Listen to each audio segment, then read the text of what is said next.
Can also enjoy the Arte Tea Bar for a unique tea house experience. Arte Museum Las Vegas, 3716 Las Vegas Boulevard, South Bend Harbor.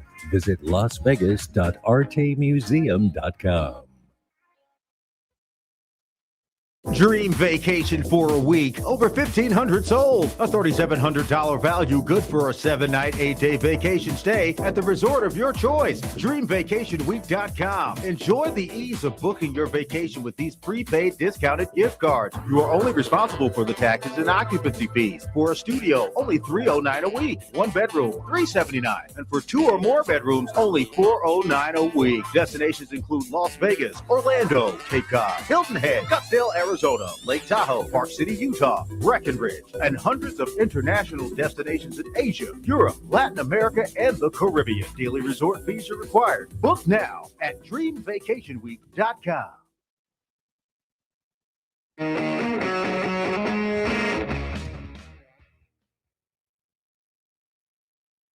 The views and opinions expressed in the following program are those of the program's participants and do not necessarily reflect those of station staff, management, and advertisers.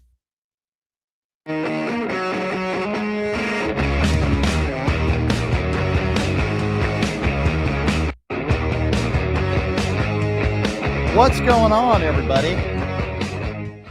Thanks for being here. It is Pushing the Limits on a Tuesday. Certainly we have a lot to talk about, lots to go over today.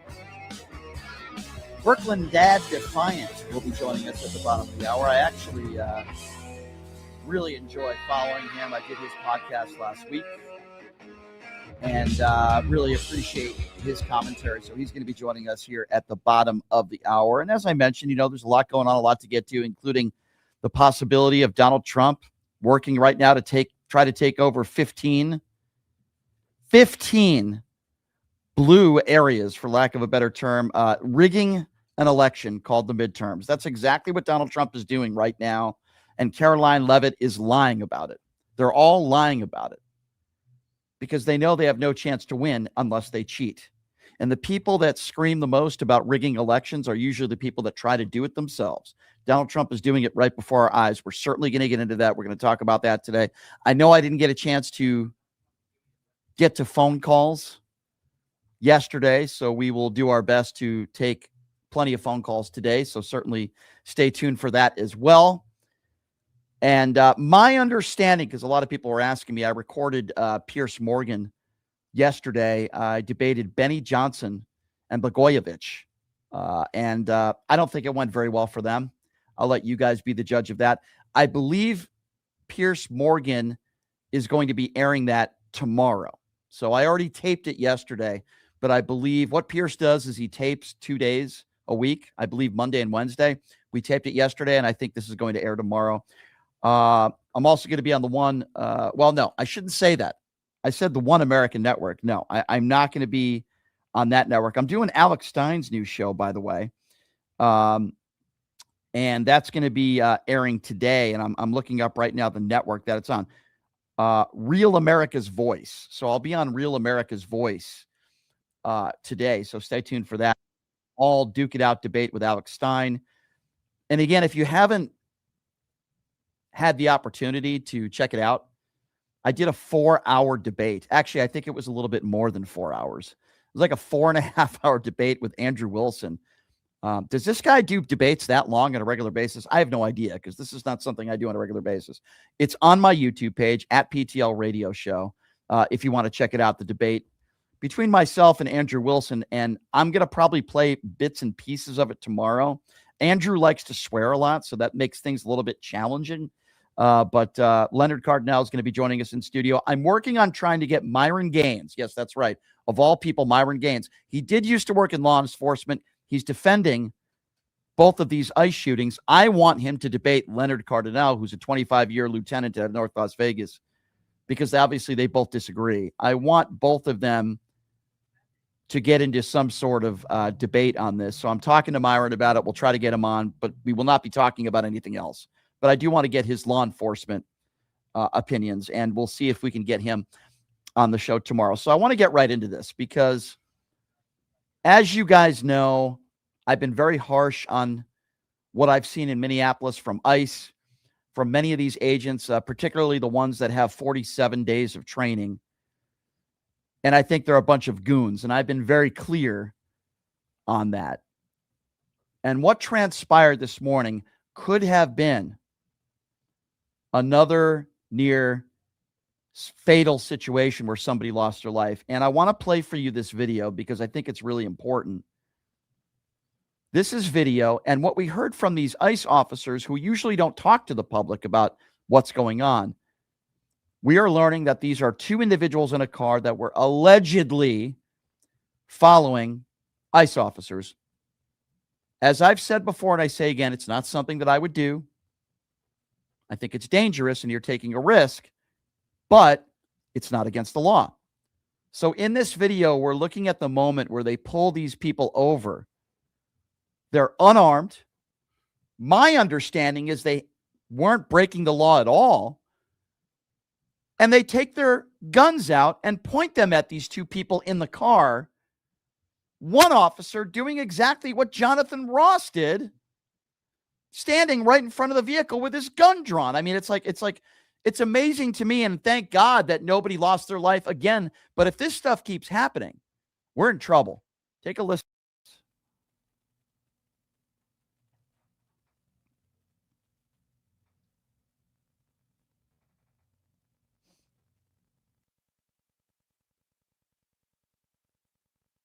Sure what's going on with our video and audio.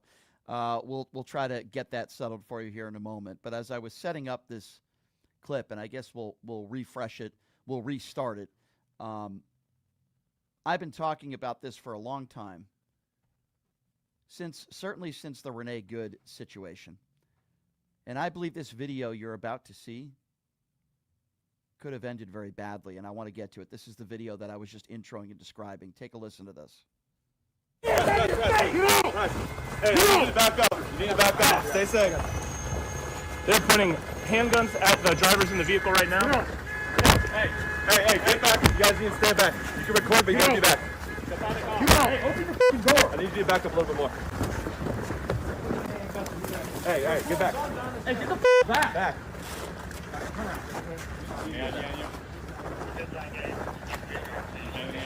Hey, no, go back over here. Okay. You guys can take pictures, you just need to stay back.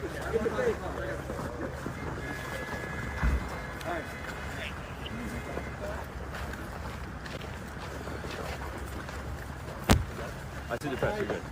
Checking for ID. That's fine. I recognize you. Push the creds down. You're fine. If you got creds, pull them out. I got you. Thank you. Legitimate, please. We're for AD. Okay.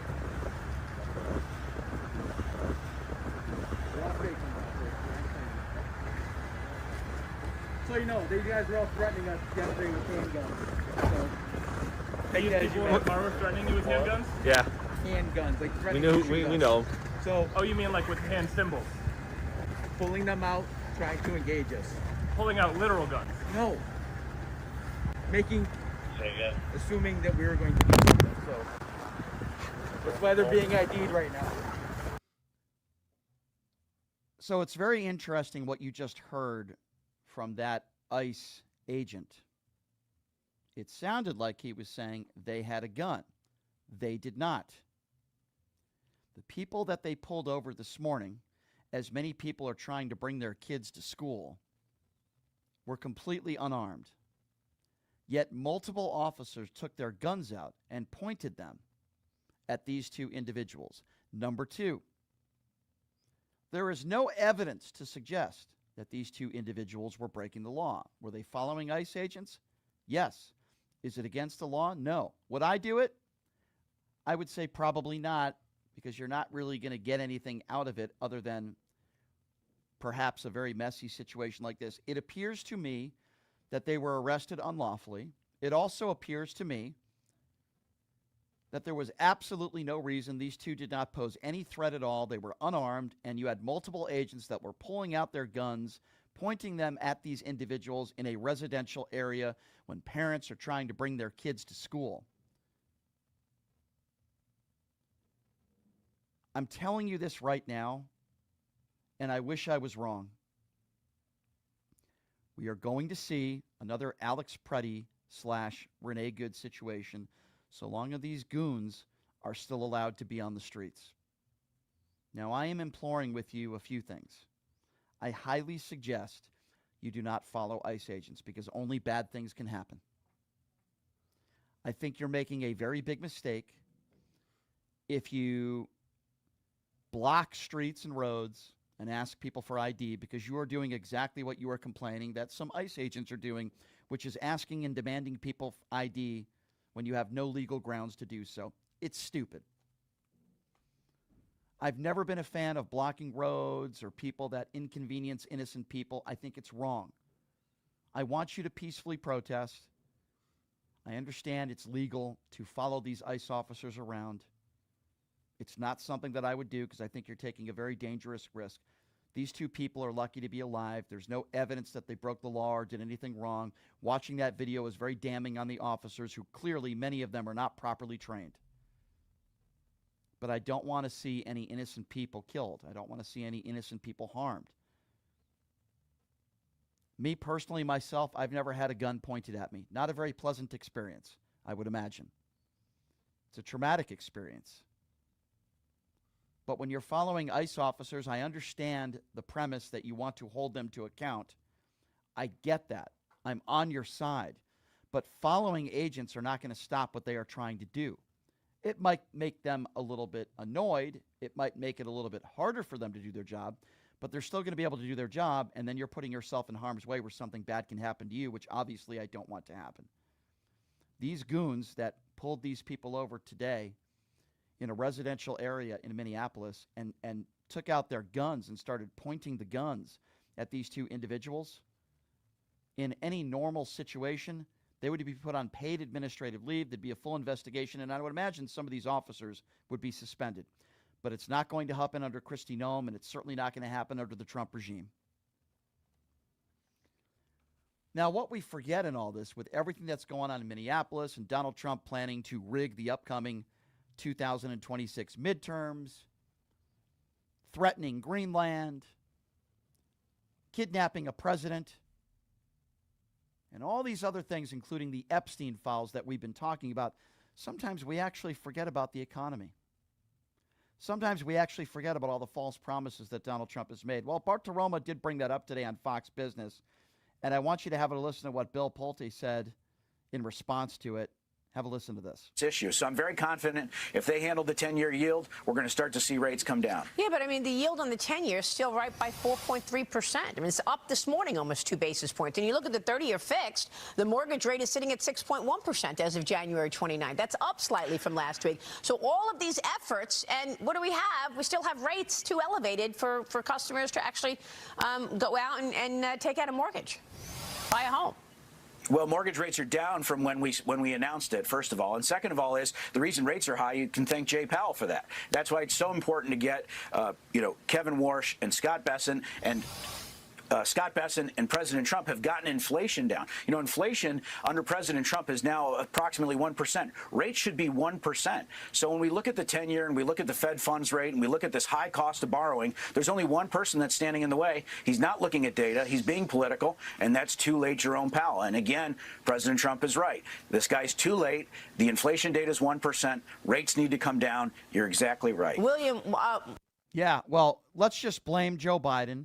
Let's blame everybody else, even though we're 13 months into this administration and everything seems to be headed, for the most part, in the wrong direction.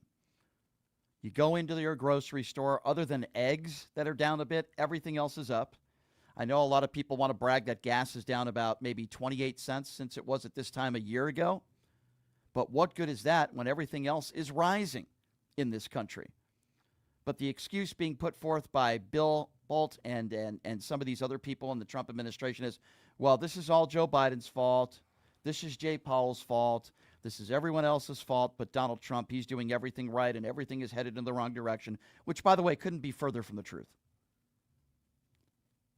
And we all remember the promise that Donald Trump made that the war was going to be over in 24 hours, that all I have to do is pick up the phone and talk to Vladimir Putin and the war will be over. We remember these ridiculous false promises that so many dummies and right-wing Trump mushroom gobbling buffoons believed. And I told you it wasn't going to happen. Here we are 13 months into his presidency, and Vladimir Putin is bombing civilians every day, including last night, which was one of the worst when it comes to the amount of casualties. And this just happened yesterday, and while all this is going on, Donald Trump says he had a great call with Vladimir Putin, and they're agreeing with one another. Meanwhile, a bunch of innocent people, including women and children, were murdered yesterday with another bombing that Vladimir Putin sadly executed. Have a listen to what Trump had to say about all this.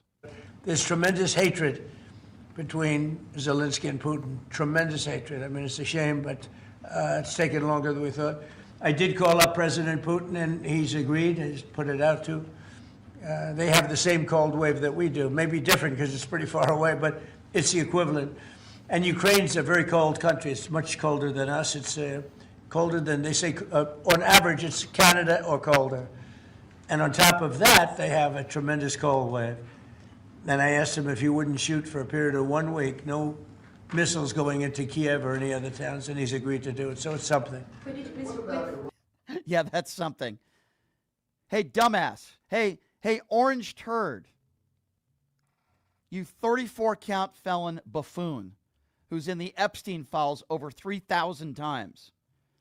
Vladimir Putin just last night continued to bomb and kill civilians. What part about that do you not understand as you rolled out the red carpet on American soil, and he hasn't given up any concessions? But it's okay, everybody, because Melania Trump is writing him love letters. Speaking of Melania Trump, we know that she's on this huge tour selling this new documentary that Jeff Bezos put almost $100 million into. By the way, most documentaries, thousands of dollars. It's never millions, let alone close to $100 million. I just want to be very clear on that.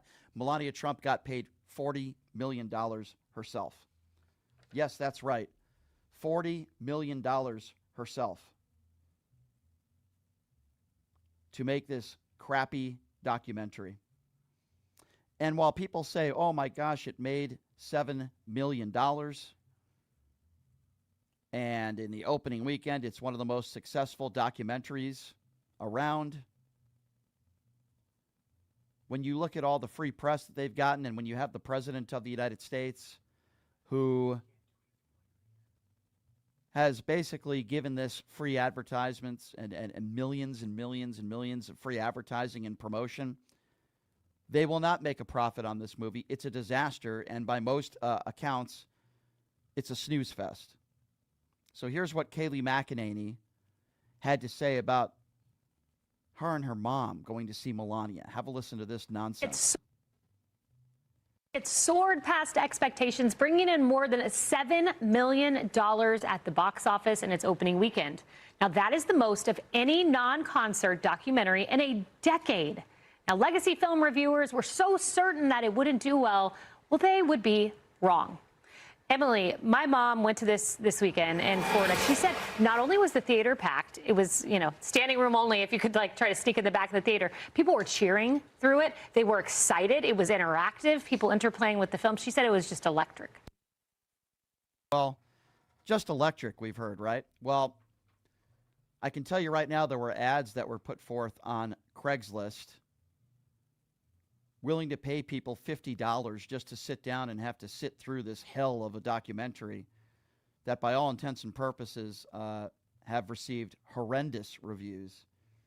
But Kayleigh and her mom, they think that Melania Trump deserves some sort of Oscar. No, ladies and gentlemen, I am not making this up. This is Kayleigh making the case that she believes Melania deserves some sort of Oscar for this. About the coverage. Yeah. Well, Melania should be nominated for, I guess it's an Oscar, right? That's for movies. And if she was to go, she would be the best dressed and the classiest dressed by a long shot. Right. More outnumbered in just a moment. An Oscar? Is this an effing joke?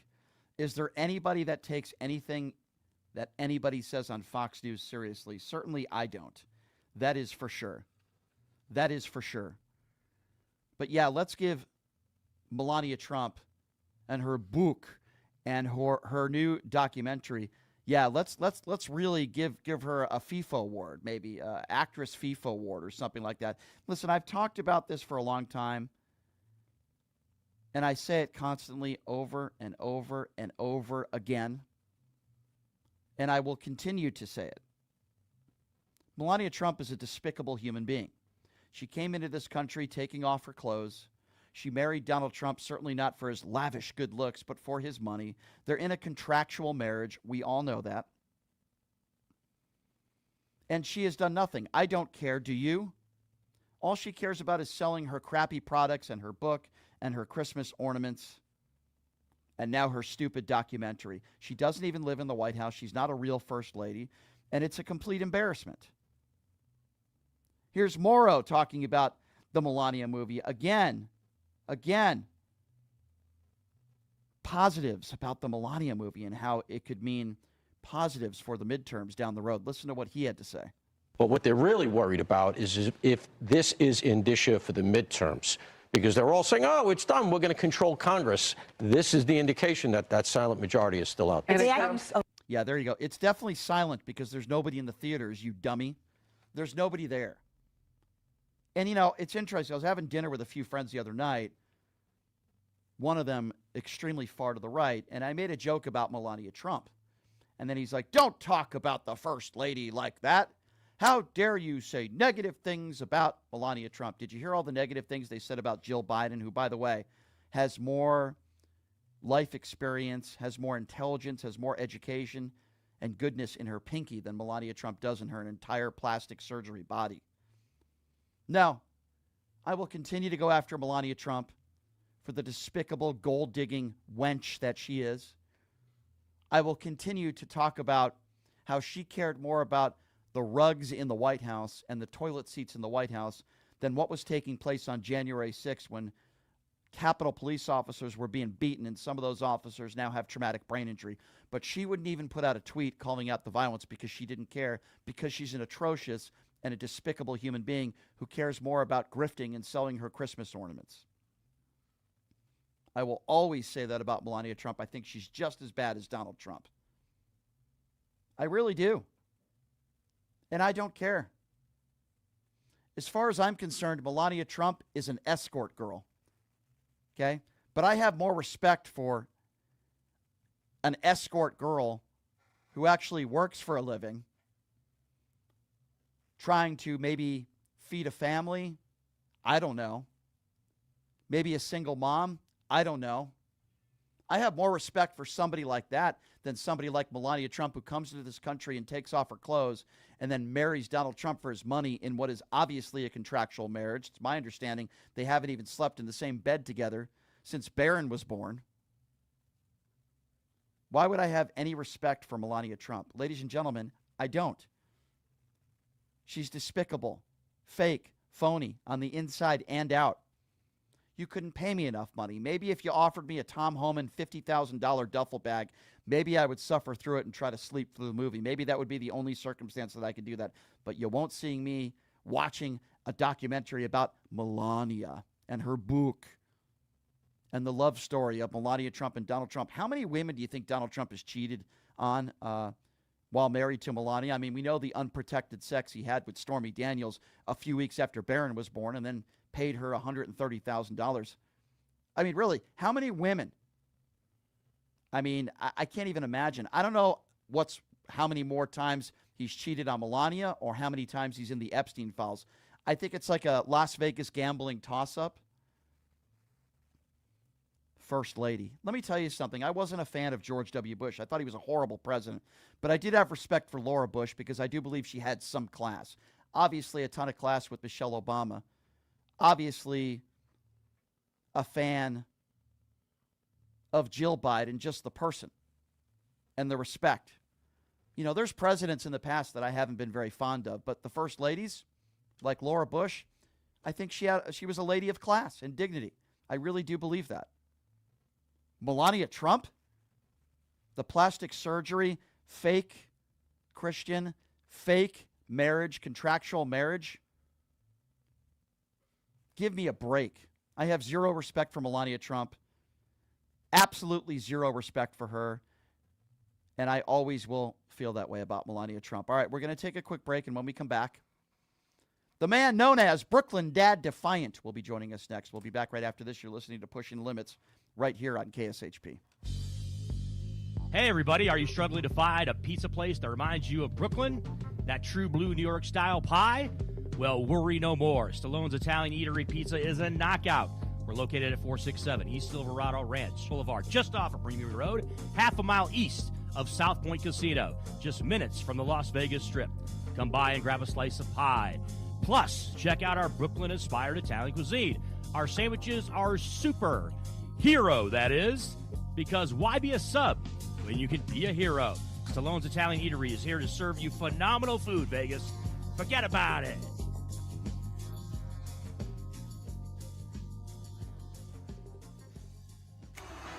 Who would have thought there'd be so many kids playing ice hockey in the desert? Jake Helb's Hockey Foundation and the Las Vegas Ice Warriors, founded by Gina Yusufzai 8 years ago, made it possible for families who can't afford the equipment and fees. Donate today at www.hockeyforkids.org and help us continue making a difference. Join us in supporting Jake Helb's Hockey Foundation and the Las Vegas Ice Warriors, where every kid gets a shot at the starting line. Just a reminder, our website is www.hockeyforkids.org.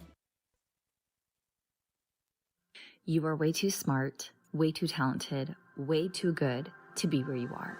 You are meant to be making way more money, feel way hotter in your body, and having way more fun. Hi, I'm Nicole Mitchell, and I'm a life coach. I help you get hotter and richer. If that is what you're looking for, you can find me at NicoleMitchell.com. My name, Nicole, is with a K, NicoleMitchell.com. You can reach out to me on my website or on Instagram, and I will be happy to be in touch and figure out what you're looking for and how I can support you in getting there. Hey, everybody. Are you struggling to find a pizza place that reminds you of Brooklyn?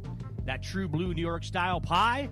Well, worry no more. Stallone's Italian Eatery Pizza is a knockout. We're located at 467 East Silverado Ranch Boulevard, just off of Premium Road, half a mile east of South Point Casino, just minutes from the Las Vegas Strip. Come by and grab a slice of pie. Plus, check out our Brooklyn-inspired Italian cuisine. Our sandwiches are super. Hero, that is. Because why be a sub when you can be a hero? Stallone's Italian Eatery is here to serve you phenomenal food, Vegas. Forget about it.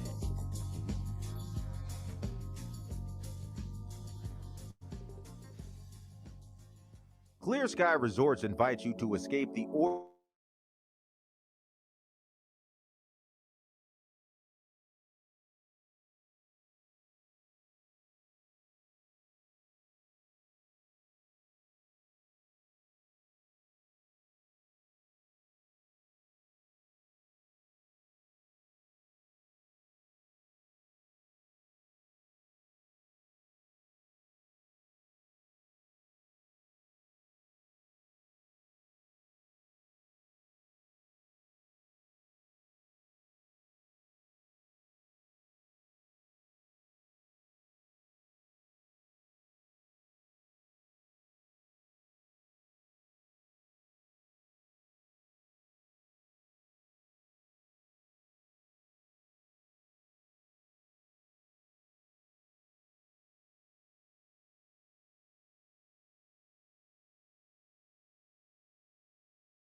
the future of luxury glamping at their newest resort, opening August 1st, 2024 near Bryce Canyon.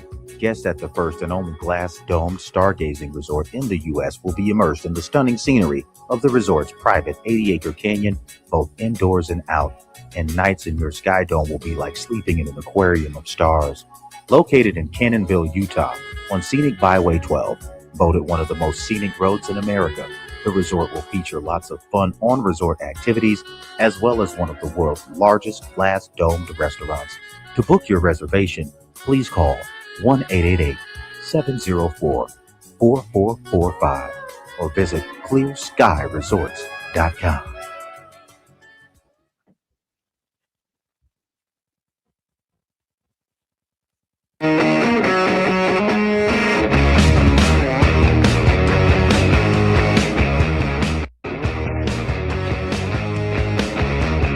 All right, welcome back. It is Pushing the Limits on a Tuesday. Thank you so much for joining us. Just a quick reminder, tomorrow we're going to be playing a little bit Andrew Wilson 4-hour debate that I had. We'll be playing some clips from that tomorrow. I did Pierce Morgan yesterday. I believe he's airing it tomorrow. So we will, Benny Johnson. I got into it with Benny Johnson on Pierce yesterday. And Blagojevich. That wasn't on my bingo card yesterday. So that was interesting. I think he's airing that tomorrow. So we'll probably play some clips on Thursday. But the guy joining me on the show right now, I did his podcast last week and I had so much fun. He's such a great guy and I love his commentary. I've been following him on social media for years. Of course, he's known as the man, the myth, the legend of the course, Brooklyn Dad Defiant, joining us right now on the show. Brooklyn Dad, it is so great to see you again. How are you? I'm great. Thanks for having me here. I think I'm a little loud there. Thanks for having me here, Brian. It's a pleasure, as always. I'm a big fan of your stuff. Well, I'm a fan of your stuff too, Brooklyn Dad. I appreciate you saying that. That means a lot. Did you get an opportunity, because we've been talking about this first segment, to see this new video in Minneapolis of these ICE agents cornering these two people in this car, taking out their guns at gunpoint to two people that don't have any weapons on them? And as far as I know, all they were doing were following ICE agents. Did you see this video? Brian, you're going to have to be more specific because I see about 5 videos like that fit that description every day. Literally, I'm not even trying to be a wise ass. But. No, you're right. You're right. And I don't want, I'll be honest, I don't see all the videos, but I saw one of them earlier today when parents are trying to bring their kids to school. Mm-hmm. Why would someone take out their gun in law enforcement and point it at somebody unless they think that they're a threat? Yeah. Like, I don't understand. If you're following somebody in a car, even if you're blocking traffic, it doesn't mean your life is in jeopardy. Help me understand that. No, that you're absolutely right. I think a lot of these these so-called ICE agents are power hungry. I think they have anger issues, and I also think they've been poorly trained, if trained at all. I'm almost positive at least half of them are wife beaters or spousal beaters. Yeah, I think they are power. They're on a power. Excuse me. They're on a major power trip right now because they've been told by the Trump administration that they don't need a warrant, and they're flaunting that right now. Like when people say, "Hey, where's your warrant?" They're like, "We don't need a warrant, and we don't have to tell you squat." Blah blah blah. So that's a big problem. They are doing whatever they want. They feel like they have immunity given to them by JD Vance or whatever. It is a complete and utter cluster faheezy. Yeah, I completely agree with you. Brooklyn Dad, I've had multiple debates with people about the two shootings, of course, Alex Preddy and Renee Good. I don't know how you can be a human being with two eyes and any logic at all and say beyond the shadow of a doubt that these two shootings were, quote, good shootings. Like, if you don't think it's murder or you think there needs to be a full investigation, okay, fine. We know that Renee Good is not getting that. But how can you look at these two shootings and say, oh, no, that was justified? Like, I don't understand. Brian, I know for a fact that we are in the upside down right now because I am now taking solace in the fact that people like Rand Paul are going on TV and saying, look, you're not crazy. What you saw is indeed what you saw. You saw an an unreasonable shooting take place. You saw, and he lays it out. He says Alex Preddy was unarmed and he was not a threat, and blah blah blah. He lays it out the way we all saw it, so we know, it's not just a case of, oh, you have TDS, that's what it is. No, we just have eyes and ears, and our brains can process like regular thinking adults. So yeah, we're all plugged into reality, and those of them who are denying it are part of the cult that is denying reality. Yeah, you get that a lot. I'm sure I get it. I'm sure you get it. They use the term TDS, and Andrew Wilson said that to me the other night, and I just respond by saying, you have Trump fellatio syndrome, TFS, and that usually is the end of that, right? I mean, that usually ends that, and usually they don't say I have TDS anymore. But anyway, what are you going to do? What do you make, Brooklyn Dad, of Donald Trump's statements and what Tulsi Gabbard is doing about possibly, at least from my estimation, trying to rig the midterms? That it appears as though that's what Donald Trump and his scheme of cronies are trying to do right now. What do you make of this situation? All right. Well, I'm sure you've filled your listeners in by now, but yeah, I am severely concernicus about it, despite the fact that I've spoken to several people on our side, who are trying to, calm me down, say, look, it's unconstitutional and he can't do it, and the state's control, and blah blah blah blah blah. But that doesn't stop me from worrying, because he's doing whatever the heck he wants to do. Earlier today, Caroline Leavitt was asked by a reporter about that whole thing with Tulsi Gabbard, and she came out and said, oh yeah, he coordinated with Tulsi Gabbard and the FBI and blah blah blah. So you mean to tell me that you are going to openly admit that the president of the United States coordinated in possibly an illegal seizure of election ballots? And this is right on the heels of him saying we should take over the voting. We should nationalize the vote. And by the way, what the hell is Tulsi? That's not her job. What is Tulsi Gabbard doing there? She's a Russian asset, number one. Isn't it against the law for her to do what she did? I was looking this up. It's actually against the law. What is she doing there? That's not her job. Why? I mean, why isn't anybody asking Caroline Leavitt that question? I think it's interesting that she was completely left out of the loop on that whole Venezuela deal, where that is more in line with what she should be doing. Correct. But this, he has looped her in for what reason? I don't know. I mean, why is anybody? Why is any of those people? Why are any of them in his cabinet? They're all unqualified. They shouldn't be doing what they are doing. And the only reason that they're there is because they don't have enough gravitas. They don't have enough experience. They don't have enough clout to push back on him when he says, hey, let's do this crazy off the wall thing that is totally illegal and I'm not authorized to do, but let's do it anyway, because who's going to stop me? I'm going to call it DE Orange hires. That's going to be my new name for this instead of DEI. DE Orange. They're all DE Orange white supremacist hires. That's what I think they are, Brooklyn Dad. Let's have a little bit of fun here because we have some more serious topics to discuss with you. But what do you make of this Melania media tour that she is making, and the fact that they're claiming that this is going to be such a huge success, and all the money that this movie is going to be making? Even though Jeff Bezos put almost $100 million into this, paid Melania Trump $40 million. And my understanding is on Craigslist, there were some cities around the country where they were actually offering to pay people $50 just to torture themselves and sit through this thing.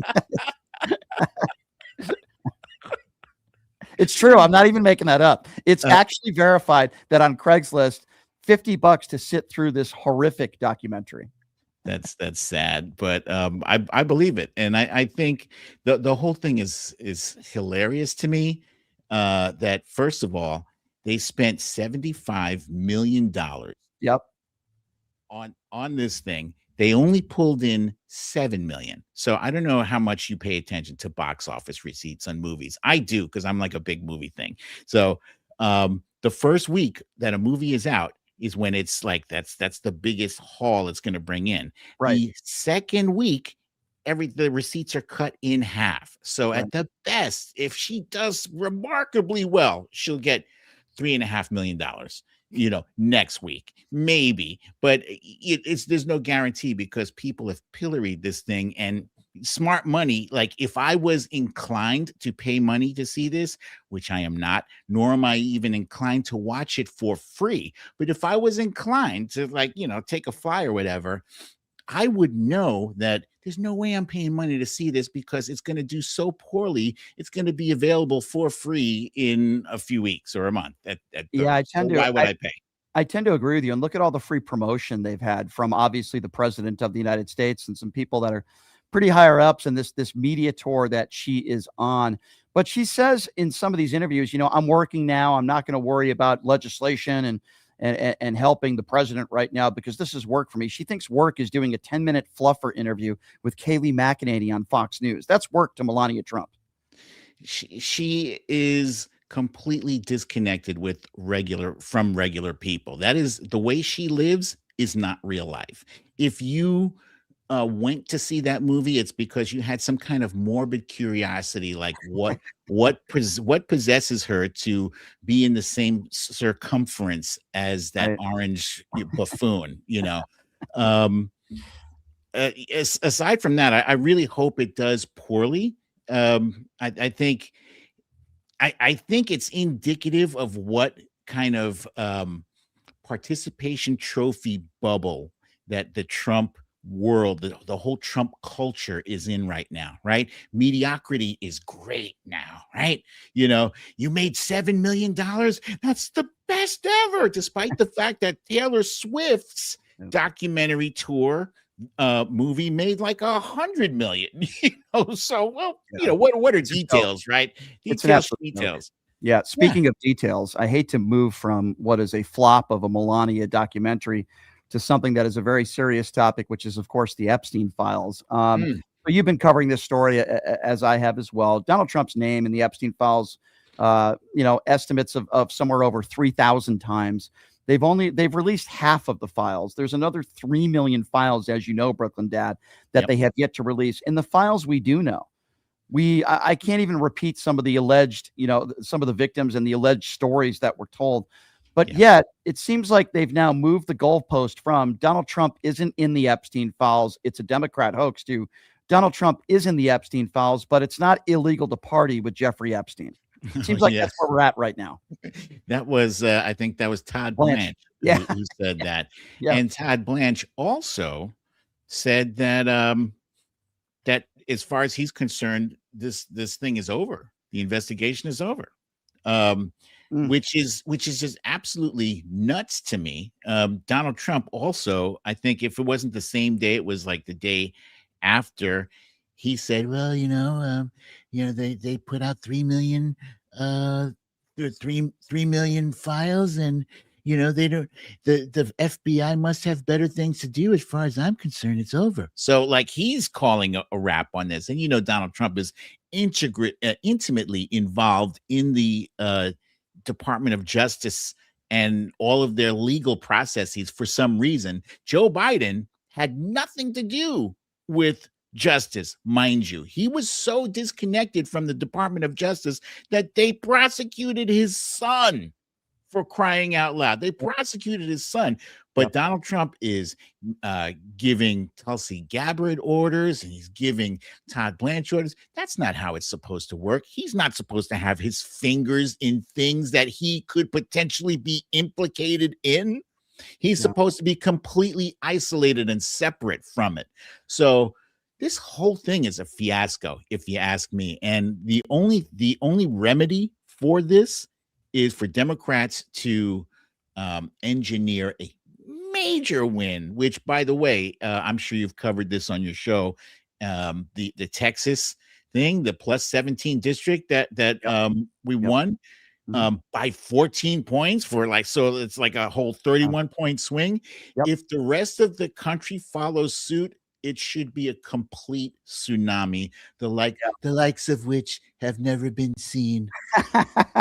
Yeah, that's a good start if that's for things to come in the midterms and hopefully 2028.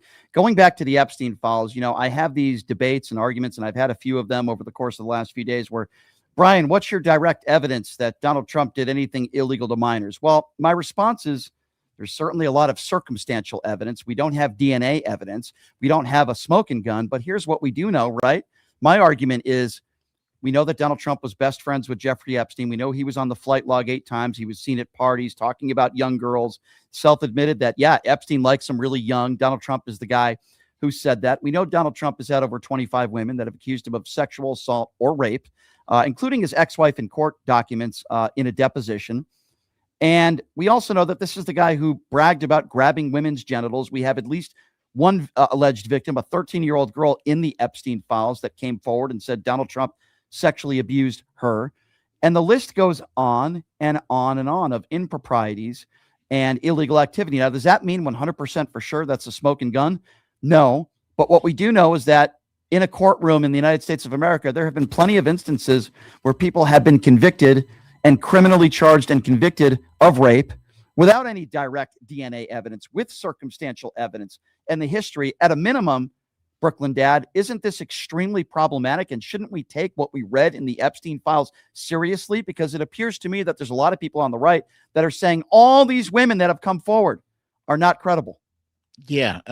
Well, aside from that, there are a ton of times that Donald Trump has lied about his relationship with Jeffrey Epstein. Like, dude, why are you lying about it? First he obfuscated, right? First, he tried to say that the files were invented by Hillary and Barack Obama. Then he said that they were a Democratic hoax. And then he said he wasn't in them at all. And turns out his name was mentioned thousands of times, and then it took months and months and months to release these files because he had 1,000 agents or more working to redact his name from them. So yeah, circumstantial evidence is not evidence, but there's plenty of testimony that puts him there, that puts him in some really dicey situations. And at the very least, those allegations, they deserve a closer look. I think the victims deserve justice. The victims, their names have not been redacted to a great degree. Meanwhile, Epstein's co-conspirators clearly redacted. Why are they redacting the co-conspirators, for crying out loud? That's a really good question. I want to ask you about that. You bring up a good point, but I also want to talk about Blanche saying there's no investigations now, nothing doing here, nothing to see, nothing to prove. That's basically what he said. And then he says, as a cover to it, he's like, well, if we get any new information, we'll certainly investigate. Nothing in any of these files raises your eyebrows to say, geez, we better question some people and investigate this. Nothing. It's crazy. 6.5 million files. He said that with his whole chest. He said that with certainty that there was nothing in there.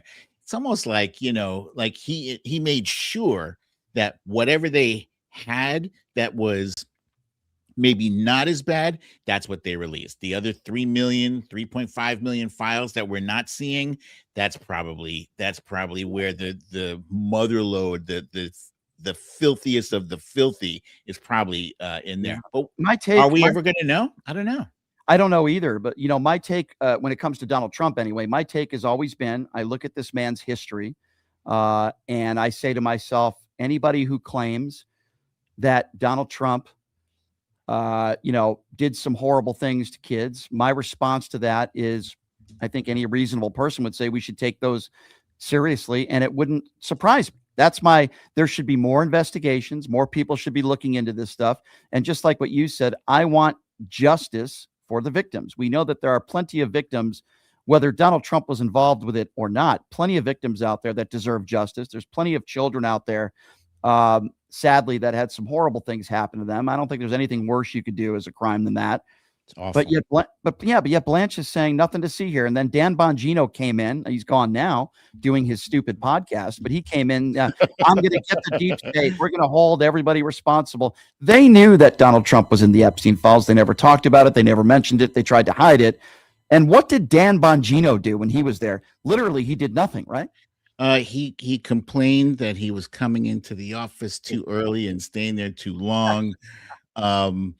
I think he saw something that shook him, because there was a period of time where it was debated whether or not he was even going to last there. He seemed very disgruntled about the direction of the Epstein. Like, for some reason, I remember this like this is all a soap opera. But yeah, I remember him being very disgruntled, and then he had to make a sudden departure from the department all of a sudden. So just the other day, I saw him beefing, like he was having a mini meltdown on his show. He's like, "Oh, you guys talking crap about what I did and what I didn't do. Well, if you're so bad, then you should apply." Like, dude, you're the guy who talked about putting on your big boy pants and and preparing for these Epstein files, and he made a big deal out of it. And then when he was in the position to do something about it and to reveal something, he revealed nothing whatsoever. So, dude, you complain, you have much ado about nothing. So yeah, you're right. No, listen, I don't disagree with you, Brooklyn Dad, and you know, it's interesting. I don't see you, Brian. Oh, there we are. Oh, there you go. Yeah, some there. Sorry about that. You know, I debated this on Piers Morgan yesterday about the whole Don Lemon church situation. And by the way, I didn't want this to happen to Don Lemon, but it's going to help him in the long run, and I think he knows that. But it's so interesting to me that they want a full investigation into a church service that was interrupted, but they don't want an investigation at all, really, into the Jonathan Ross shooting. They don't want a full investigation there. They've already made up their mind. But yet, if you chanted out, "Say her name, Renee Good," in a church service, they think that that's murder. And Don Lemon, to me, it's so simple, because you even speak to some very intelligent legal minds on both sides of the aisle. They say it's going to be very difficult to prove this in court. Why? Well, because Don Lemon, as you know, was not protesting. And he said so. As he was interviewing people, they were like, "Are you with the protesters?" And he was like, "No, I'm not with the protesters. I'm here covering this as a journalist." He said those words out of his mouth. What more do you need, you foolish morons? Yeah, and that's it's not like he was leading a chant. He was, you didn't see him saying, "Say her," none of that stuff. He asked the, I think, a pastor a question, and it's a newsworthy event. Like, the news had just come out that one of the pastors at that particular church was found to be, I think, a ranking individual in ICE. Am I correct? Yeah, You're correct, right. Yeah, correct. yeah. And I'm debating, Benny Johnson of all people yesterday on Pierce, and Benny says that Don Lemon stormed the church, and I say to myself, I'll tell you what storming is. When they stormed the Capitol, and they broke, windows, and that was storming. Okay, Don Lemon walked in casually, just like anybody else, into this church. That's not storming. What was he guilty of? Taking out his camera, recording like any journalist would do. He conducted a 1-minute interview with the pastor. He did a few other interviews, and he wasn't disturbing anybody while doing so. That's why I think these charges will not hold. And by the way, there was a few judges, correct me if I'm wrong, that did not want to charge Don Lemon, but Pam Bondi went ahead again and got a grand jury, and now here he is, and it's so amazing, because Don Lemon made a good point on Jimmy Kimmel last night, which was, Donald Trump wasn't, nobody broke into Mar-a-Lago in the middle of the night and arrested Donald Trump, but yet Don Lemon, in the middle of the night, I believe in Beverly Hills, was arrested, and 6 goons arrested this guy. And Donald Trump had the ability, and he did. He turned himself in, but they didn't do that with Don Lemon, because they weaponized the DOJ to try to make him uncomfortable and make it awkward for him. And unfortunately, that's what they did. But Brooklyn Dad, I think this is going to backfire on them. I really do. Well, Don Lemon actually said that he offered to turn himself in, Correct. and they turned him down just so that they could have the dramatic visual of him being, arrested and brought in, which is outrageous. I also am outraged at the fact that none of the journalists, so-called journalists on the right, have stood up in defense of Don Lemon. Like, come on, guys. You know what? Today it's Don Lemon because Trump is president. But God forbid we put somebody in office who happens to be the same kind of, I can't curse on this show, right? No. I wish you could.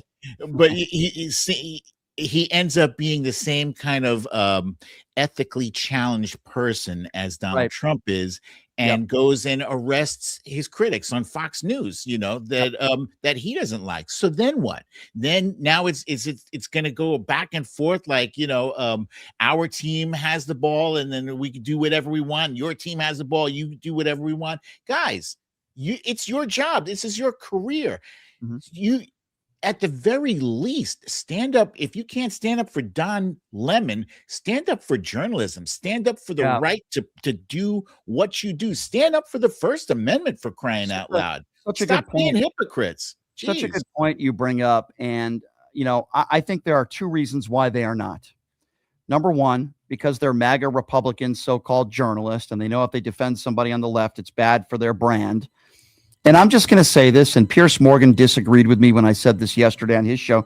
I do think a part of this, not the entire part, but I do think a part of this is the fact that this is a black gay man. And the fact that everybody that was arrested the other day were minorities. I don't think that's a coincidence. I really don't. I'm inclined to agree with you. And I hate having to see things in terms of black and white, but this is kind of where we are. I actually just wrote a Substack, and it's called like Trump's participation trophy culture, right? And he stoked a whole sense of resentment in his base about the things that they are not getting, the things that they're being deprived of. And it all, do you remember that quote from President LBJ? Where he says, "You give me the lowest white man, and if I make him feel like he's better than the best black man, he'll empty his pockets out for me." Right? Yes. So that is essentially what Donald Trump has weaponized, right? He started off with Barack Obama, right? And then from Barack Obama, he moved on to Mexicans, and from Mexicans, he moved on to Muslims, and from Muslims, he moved on to immigrants, and then from immigrants he moved on to trans people. And it's always these marginalized groups, these people who don't have power in the system, and he gets his base to get riled up about him. Now they're riled up about Bad Bunny, who, by the way, performed in the 2020 Super Bowl, folks. Bad Bunny has already been in the halftime show in the Super Bowl in 2020 during Donald Trump's first presidency. Wait a second. Hold on. Are you telling me you're not going to be watching Kid Rock and these three other idiots? No. Are you telling me you're not going to watch that Klan rally? Is that what you're thinking? That's really what it is. It's a Christian Klan rally. And it's funny because Pete Hegseth tweeted out yesterday, "Hey, how do I get tickets?" And I said, "Pete, just show up in your white Klan outfit and they'll let you in for free." I mean, that's really what this is. This is a large Klan rally that a extremely small percentage of people are going to be watching. Yeah. And listen, I'll be honest with you, I couldn't name one Bad Bunny song. I've been told that he's an extremely talented guy. I believe it. It's not really my genre, but certainly I respect it. And it's amazing to me how many people on the right have attacking him, a guy that's never really been in trouble with the law before. He seems like a really good dude. Billie Eilish, it's amazing. Now, she talks about how America's stolen land, and not to get into that discussion because I think there are better ways of making your point without saying we live on stolen land. But I get what she was saying. I get what Bad Bunny was saying, Ice Out. Yep. And we just don't want to see human beings. Notice how I don't even just say American citizens. We don't want to see human beings treated like garbage, like animals. We don't want to see things happening like they happened to Renee Good and Alex Preddy, regardless of whether he kicks a taillight or regardless of whether Renee Good should or shouldn't be or was blocking the street. They didn't deserve to die, and they were murdered. And here you have musicians, and I give them all the credit in the world. as I would any celebrity with a platform that's calling this crap out. I really respect it. And because you know why? They're willing to say, I don't care whether you're one of my fans or not, or you disagree with me. I'm going to say it because it's the right thing to say. And I respect Billie Eilish, and I respect, obviously, Bad Bunny and Don Lemon and anybody else, for that matter, that has a huge platform and doesn't do what we do for a living, but is willing to separate, right from wrong. And they bash him for that, don't they? They bash him for it. They do. It's that whole shut up and dribble mentality. And unless you're Nicki Minaj, you can sing. Yeah. They love her opinion. And come to think of it, they love the opinions of Rob Schneider and what's the guy who played Hercules? What's his name? Sorbo. Kevin Sorbo. Well, so technically, if you're not acting, are you still considered an actor? I don't know. These guys aren't getting work. Yeah, I mean, I notice a lot of these people that are coming out of the woodworks the last several years, the Kevin Sorbos of the world, and others, Rob Schneiders. I mean, I don't know. Who's the guy from The Man Show? Not Jimmy Kimmel. Who's the other guy? Why am I forgetting his name? Adam Carolla. The guy can't sell 40 tickets at Jimmy Kimmel's Comedy Club in Vegas. How do I know? Because I was there. The guy couldn't sell 40 tickets. It was pathetic. So what do they do? The James Woods of the world. They go on social media and they talk like the idiots that they are, these right-wing hack fools that they are. And it's almost like they want a gig on Fox News or something. I don't even know. I don't even know what it is. But Kevin Sorbo, when was the last time that guy got a gig doing anything? And Dean Cain is another one that comes to mind. And it's like, you don't see that necessarily from the left, right? You see people that are some of the best, right? Bruce Springsteen, Robert De Niro. These are some of the best ever to perform on stage or to act. You know what the major difference is? The major difference is that the folks like the Robert De Niro's and the Bruce Springsteens and the folks on, I'll just say it plainly, the folks on our side, they're not trying to prevent people from being who they are, from living how they live. They're all about be yourself, love who you want to love, respect others, and that's it. And the other side is like kind of mad that we take offense to them calling disabled people derogatory words, calling people of color derogatory words. Like, can't you just respect your fellow human being? If they don't want to be called a slur, why are you going out of your way like a sociopath to call them that? What is it that is so miserable inside you that you can only feel glee by making someone else feel sad? Yeah, that's it's a really good point. I'm just glad that we have some of the most talented people on the planet that are on our side. That's right. And we saw that at the Grammys the other night. I know Don Lemon personally, as you know, we've been friends, and I can tell you this, and I see people on social media saying some just horrible things about him that aren't true. And then I see people on Piers Morgan or other networks that are calling him the dumbest person with a microphone. And I'm thinking to myself, how could you call this man dumb? Yeah. What part of him would you say is dumb? Here's a man who has for decades been a great journalist. Yeah, of course he's anti-Donald Trump. Doesn't mean you still can't report on what you see. Right. And they call somebody like Don Lemon dumb. Have these same people called anybody on Fox News dumb? Kaylee, the Kaylee McEnany. Jesse Waters, I would say. Greg Gutfeld. Yeah. Right. Yeah, those people aren't dumb, right? Right. Jesse Waters isn't dumb. But yet, the people, that are on Newsmax or some of these right-wing entities, they're not dumb at all. But Don Lemon is the guy that's dumb. When you look at what he's accomplished in his career, it's insane to me. We can keep going on about this, but it's absolutely insane to me. Before I let you go, Brooklyn Dad, I want to say thank you so much for having me on your podcast. It was so much fun. You do a great job. He's got this wheel that I really enjoy. It's like a wheel of different topics. I think, not to use the term of Donald Trump, but it's a little rigged, okay? It's a little rigged at times. Like, I wish I could go to a casino and you could be the guy spinning the wheel and then I would tip you when I hit my number. But it was a lot of fun doing your podcast, and you've been doing it for a long time. Tell the listeners out there how they can follow you, even though you've got a gazillion followers, how they follow you and your podcast and where people can watch your podcast. All right. Well, I'm on Twitter as MM Padellan, Padellan. I'm also on YouTube. If you just type in Brooklyn Dad Defiant, no spaces, I'll come up. And I have a show called The Defiant Weekly, in which tomorrow I will be joined by none other than Aaron Rupar. You know Aaron. Aaron did my show. When did he come on? It was last week, right? Was it Friday? What's today? Today's Tuesday, right? It was either Today's Thursday Tuesday. or Friday. Yeah. Yeah. He did my show because he's, as you know, he's a great journalist, by the way. As you know, Twitter would not be Twitter without him.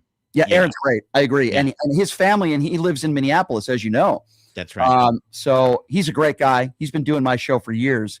And I'll have to watch that interview that you do with him. Yeah, I think Aaron's the best. He's one of the best journalists around, and I'm glad you're having him. He really is great. Well, check it out. The show is usually at 6:30 p.m., but he has some childcare issues, so it's going to be starting at 7 p.m. tomorrow. Yeah, well, just make sure that Nick Shirley isn't anywhere near around that childcare facility. That's all I would ask. Okay. Oh yeah. I would ask that buffoon. But anyway, Brooklyn Dad, always appreciate it when you've come on the show. You've been on the show multiple times, and love to have you on again down the road. And appreciate what you do, my friend. Please keep up the great work. You are a true patriot, unlike these buffoons, these right-wing grifters out there in Minneapolis. So keep up the great work, my friend. And we'll You too, Brian. Okay. Thank you. Thank you. Okay. Take care. Brooklyn Dad Defiant, everybody. Love what he does. I think he's one of the best in the business. Great guy, on the right side of history, and I love him to death. I think he's great. All right, so people have been hitting me up left and right. They want to call into the show. They didn't get the opportunity to call into the show yesterday, so I'm going to give you the opportunity right now to call into the show. That number is 702-221-7283, and again, that number 702-221-SAVE. Now, there's a number of different topics. Pushing the limits every weekday at noon. There's a number of different topics that we are talking about today, and some of those topics include. The views and opinions expressed in Well, the following. I think we got things playing on the computer. I don't know if you guys can hear it. That was very, very strange. Anyway, the topics that we are covering today include Donald Trump trying to rig the 2026 midterms. So we're talking about that. We're certainly talking about the Epstein files. For those of you that saw my debate with Andrew Wilson, I'll certainly get your thoughts on that. And you can call in and we can speak on that. We just had Brooklyn Dad Defiant on the show. Did you guys see the video of multiple ICE agents taking their gun and holding two people in their car at gunpoint for no reason other than the fact that they claimed they were following us, according to one ICE agent, which to my knowledge is not against the law? So we're taking your calls on that as well. It doesn't seem like things are calming down in Minneapolis. Does it seem that way to you? Because it really doesn't seem that way to me. All right, 702-221-7283. Again, that number 702-221-SAVE. Let's start off with Jesse. Jesse is first up on PTL. Hello, Jesse. Hello. Yes, hi, Brian? Jesse. Go ahead. Hey, how you doing? Good. What's on your mind? This may not be on the topic, but I wanted to tell you last night on CBS, Tony Tadopoulos was letting us know that the examiner examined Alex Preddy's body, and he ruled it homicide. Yeah, so I saw that story on TMZ as well yesterday. Here's the problem with that. Okay. Now, we know it's homicide because we know it was another human being that took his life. Yeah, it was murder. Yeah. We know that. So Jesse, obviously, I agree with you. But if somebody labels something homicide, that doesn't automatically mean it was murder. That Now, obviously, I agree with you. I think those officers executed this man. I've made the case as to why I believe that's the case. So we agree.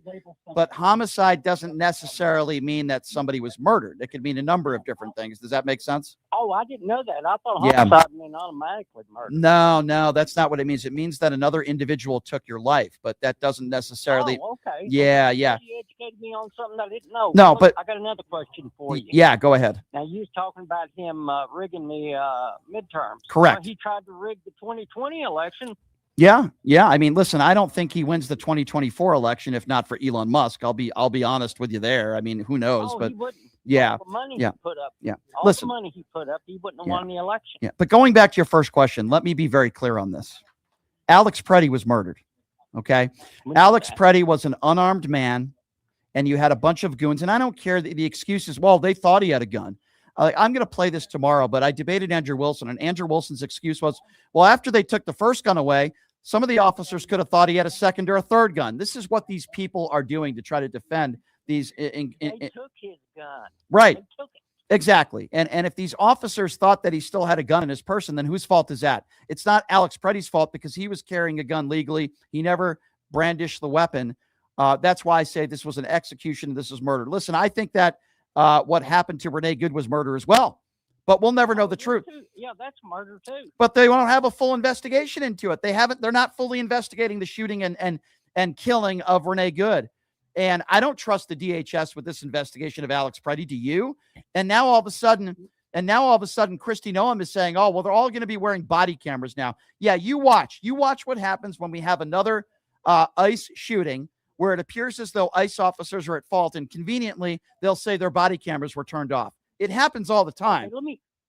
Okay, let me ask you one more thing. What right did Donald Trump have a right to go to Georgia and get them voting that he went in that office to get? My understanding is it was against the law. My understanding is what Tulsi Gabbard did was against the law. Obviously, we need more information on that.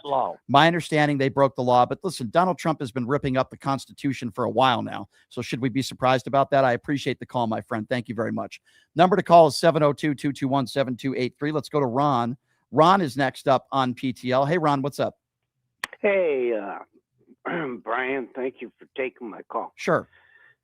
Walter Hudson, your guest yesterday. Yeah. He was saying paid protesters.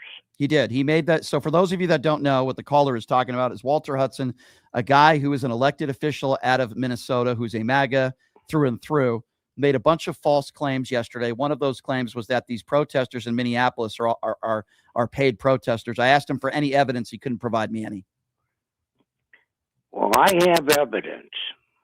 What's that? I am not a paid protester. Yeah.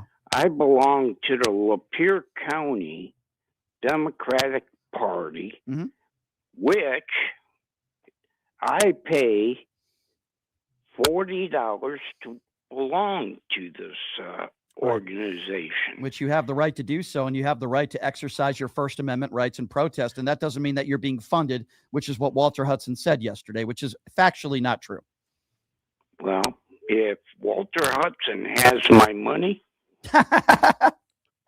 yeah, I wish he would please send it. I'll give you my address. You know what, Ron? I went to Black Lives Matters protests back in the day where they said everybody was being paid to protest. Nobody paid me.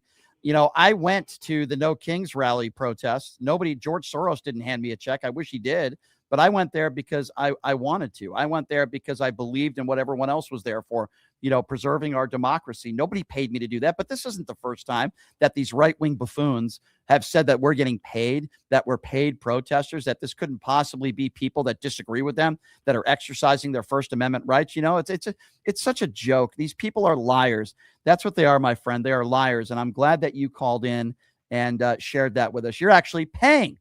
You're not getting paid to get out there and protest. It's such a joke. Thank you for the phone call. 702-221-7283 is the number to call. 702-221-SAVE. Let's go to Nelson.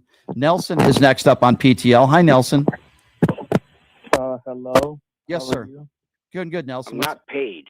Good. I'm glad to hear that. Nelson, are you still there? Did we lose you? I'm here, yeah. Okay, yeah, go ahead, Nelson. I saw your debate yesterday, I believe, with Andrew Wilson. Yeah, it was no, it wasn't last night, it was the night before. But yeah, go ahead. Oh yeah, it was the night before. Yeah, I like Andrew Wilson, I'm actually a big fan of him, I agree with him on most things. Okay. What did you make of the debate? Do you agree with him that every single woman that has come forward that has said Donald Trump abused them, he all called them the B word, effing B word is the word that he used. Do you agree with that? Without swearing? Yeah, I think I did. I think I actually did hear him say that. You agree with that? I didn't watch the whole debate because the debate was like 4 hours long, but I watched some of it, but I did watch that part. Yeah. So what do you make of that? You're a fan of Andrew Wilson. Do you think any woman that comes forward that makes the case that Donald Trump abused them without knowing all the specifics in the case, without knowing for sure whether they're honest or not, he called them all effing B words. Do you agree with that, Yeah, Nelson? he called them bitches, right? Yeah, let's not use those words on the air because we're on the radio. Oh, okay, I apologize. That's okay. I'm Nelson, sorry. Nelson, you're a fan of Andrew Wilson. Are you a fan of what he said there? Do you agree? Well, I don't agree with 100% of the things that he says, and I certainly wouldn't have gone about it that way. Mm-hmm. But at the same time, you can't believe every false accusation. I've never said, I would never say, and no reasonable person, and I didn't say that every single person that comes forth with an allegation is lying. What I have said is his history, the 25 plus women that have accused him of rape or sexual assault, including his ex-wife in court documents, the fact that he sexualized his own daughter, the fact that he bragged about going into teenage girls' locker rooms without their permission, looking at them sexually, the fact that his name is mentioned 3,200 times in the Epstein files. I think any reasonable person that isn't a Trump buffoon would tell you that it's probably reasonable to believe that Donald Trump may have done some of those things. And that's the only point that I was trying to make. And he called all the women that have come forward effing B words. Nelson, it's despicable what he said. I posted it on social media. He also defended both ICE shootings. And his defense in the Alex Preddy shooting was basically, and he said this in the debate, maybe the officers thought he had a second or third gun. Nelson, that's insane.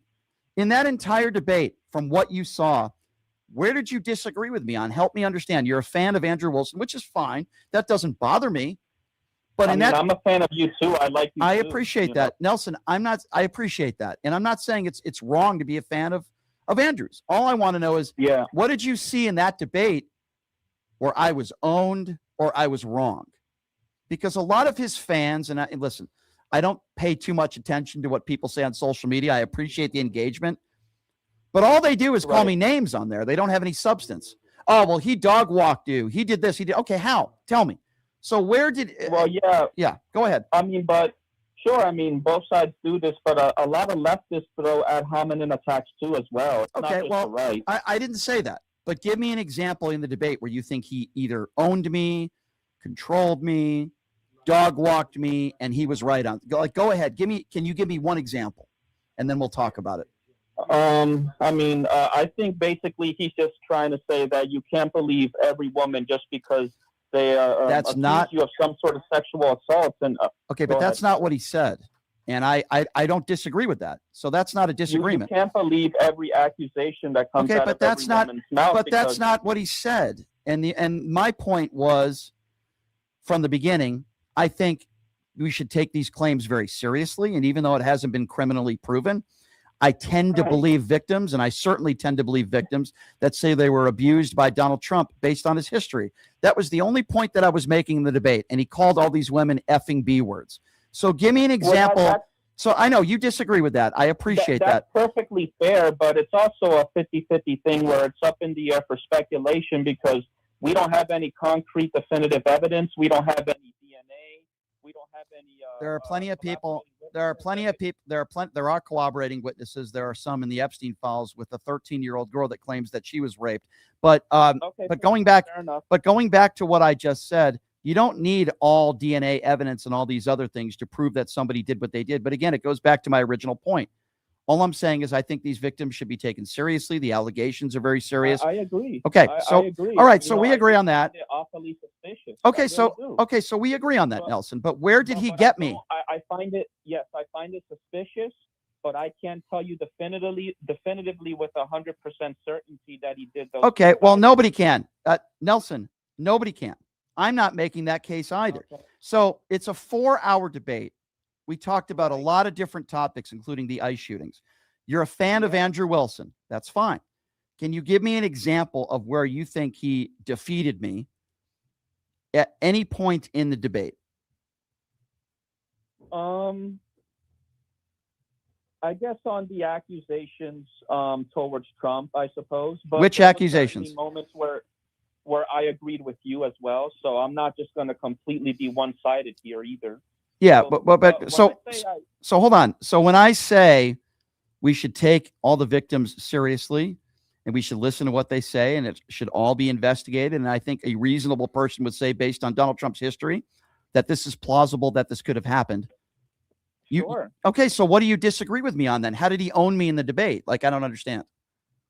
because it's not a 100% certain. I never said it was.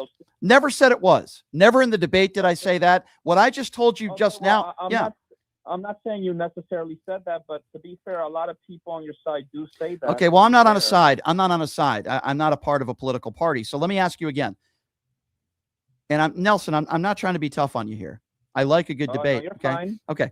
It's a debate. A lot of people, I'm not saying you said this, but a lot of his cult followers, and I think some of them are, saying that he dog walked me and he owned me. What part of a I did see the comment section. Yeah, and it's funny, and I laugh at it, and it's funny. I think it's great for engagement. I don't have a problem with that. I think it's funny. But they never say how. They never say how. And that's what I'm trying to get from you. Like, give me a point in the debate where, man, Andrew really got you there with his amazing debating skills. Can you give me one example? Yeah, like I said, I felt like what we talked about with Trump and the false allegations did, but, we can move on. I actually want to talk about a couple other things, too, because I watched the Whatever podcast, and they go from topic to topic, and one thing I want to actually talk about is Andrew Wilson's take on prostitution, because he thinks OnlyFans, for example, is a form of yeah, well, Andrew's a complete imbecile. Do you agree with that? Well, Andrew's a complete, it can't be a form of prostitution if there's no physical contact. So Andrew's a complete imbecile there. Number two, But that's not the definition of prostitution, though. Yeah. Well, first of all, if he doesn't support prostitution, then he can't support Melania Trump. Sorry, that was a joke. First of all, that's what all these right wingers do. And that's what all these people on the right do. They claim that they're anti-porn. They claim that they're anti-OnlyFans, but yet they're some of the biggest supporters you could ever know. I would like to see Andrew Wilson's hard drive and see what he looks up on his computer. No, in order for it to be pay-for-play prostitution, actual real full-on prostitution, there has to be some physical contact there, and you have to be paying for actual sex acts, okay? This is on... Really? Because that's not what the definition of prostitution says. Well, here's the deal, right? It's legal. So tell me why... If you're of age, it's completely legal in all states in this country, but yet physical contact and a sexual act is not legal in most places in this country. If the two were exactly the same, then please explain that to me. Well, not everything that's legal is justifiable. Slavery was legal at one point. That Slavery is no longer legal today. We're talking about today. No, I know, but it was. We're not talking about 70 or 80 years ago. We're talking specifically about prostitution, and I'll answer my question for you, okay? The reason why is because defined by our government and the laws that are put in place, physical contact. The reason why OnlyFans is legally allowed is because it's through a camera, so long as you're of a certain age. The problem with idiots, and listen, I just think some of Andrew's takes are moronic, so I'm just going to call him that. The problem is... I think he's a pretty smart guy. Okay, well... I think you're a pretty smart guy, too, well, though. You can be smart in some aspects, but a moron and an idiot in other aspects. Here's the deal. He wants to get involved in other people's lives with what they do at home. I don't want the government involved, okay? He wants the government involved. And it's interesting, right? And I'm going to get personal on this. Okay. Because not on you, not with you. No, you're fine, bro. You're fine. Andrew doesn't like it when people call his wife a whore or people call his wife a prostitute. Hold on, let me just finish. Hold on. Let me just finish because there's a reason why I'm bringing this up. He doesn't like it when people call his wife a whore or a prostitute for having 3 baby daddies. However, he has no problem calling everybody a prostitute that's on OnlyFans. Do you see the hypocrisy that I'm getting at here, Nelson? I do think that is a bit hypocritical. I do agree with that. Yeah, and that's what I would say to Andrew. Let me be very clear on this. I don't like Andrew Wilson's wife. I've made amends with him on that, and I don't like talking about it anymore. I don't like his wife, but I don't like talking about it anymore. But I will say this. I don't think there's anything wrong with you being an OnlyFans model so long as you're legally doing what you're doing. I'd say the same thing about a strip club or anything else. If you're not breaking the law and you enjoy sex or you want to show off your body, then go ahead and you do it. And I don't want to interfere in your life. I don't think anybody wants to see Andrew Wilson with his shirt off. And I bet you if somebody offered Andrew Wilson a lot of money to do it, And maybe some of his cultist fans would. He'd probably take his shirt off for his OnlyFans, for his fans. So that's my opinion on that, my friend. You got anything else? Because I got to move on to the next caller. No, yeah, just simply one more question regarding OnlyFans, right? Like, if you could, if women can sell their nudes online, it's obviously assuming they're of a certain age, right? And they could appear as, naked in a picture, for example. Yeah. Isn't that a form of pornography? And Okay. isn't pornography detrimental to society? So is Melania Trump a hooker? Is she a prostitute? I have no idea. Did Melania Trump ever pose and take off all of her clothes for money? No idea. Okay, let me help you out here. The answer is yes. If you right now went on Google, and I'm sure Andrew Wilson does it all the time, and you Google Melania Trump naked, you will find pictures of Melania Trump naked. So by Andrew Wilson's own definition, basically Melania Trump is a whore and a hooker. Right? Well, then shame on her. That makes her a hypocrite. I don't think I'm not shaming any woman for taking her clothes off for money. So I disagree with you. I'm shaming Melania Trump because I think she's a gold digger and she married Donald Trump for money. I appreciate the call, my friend, and I appreciate the conversation. Thank you very much. It's funny. I have these conversations with these Andrew Wilson fans and they say, he dog walked you. He destroyed you. Okay. How? Give me an example. And they can't give me any because they're cultist idiots. That's why. 702-221-7283. Let's go to Casey. Casey is next up on PTL. Hello, Casey. Hey, Brian. Always good to talk to you and Leonard. I don't know who the bald guy, the represent. I feel bad for the people in Minnesota. I more than the Walter Hudson. You're talking about. Yep. It's what do you call it? These guys in Margaritaville. It's sad how it's not even unprepared. Unknowledgeable. Like, I don't know how many questions you threw at him, and you were easy on him that he couldn't answer. It's just they know socialism, the word socialism. They know the echo chamber, the words, the trigger words for their base. That's it. But when you ask them basic questions, okay, if you're going to run with this program that you want to believe, whether the January 6th or the you talked about the election, all sorts of stuff, he couldn't name one thing. Well, not only that, Casey, not only that, but when he claimed that these protesters in Minneapolis were getting paid or it was funded, I just asked him a very basic question, which is who's funding it? What's the organization? And he couldn't name anything. No evidence. But he just throws out red meat. But that could be same for the Proud Boys, the Oath Keepers, and all these people with the Heritage Foundation with their backing, and the Koch brothers. I mean, you should have flipped on him. You ask him about the Koch brothers and the Heritage Foundation, all these right-wing think tanks that have been paying their cult for the last 10 since the Tea Party. But here's the difference. Here's the difference. They want to play the victim.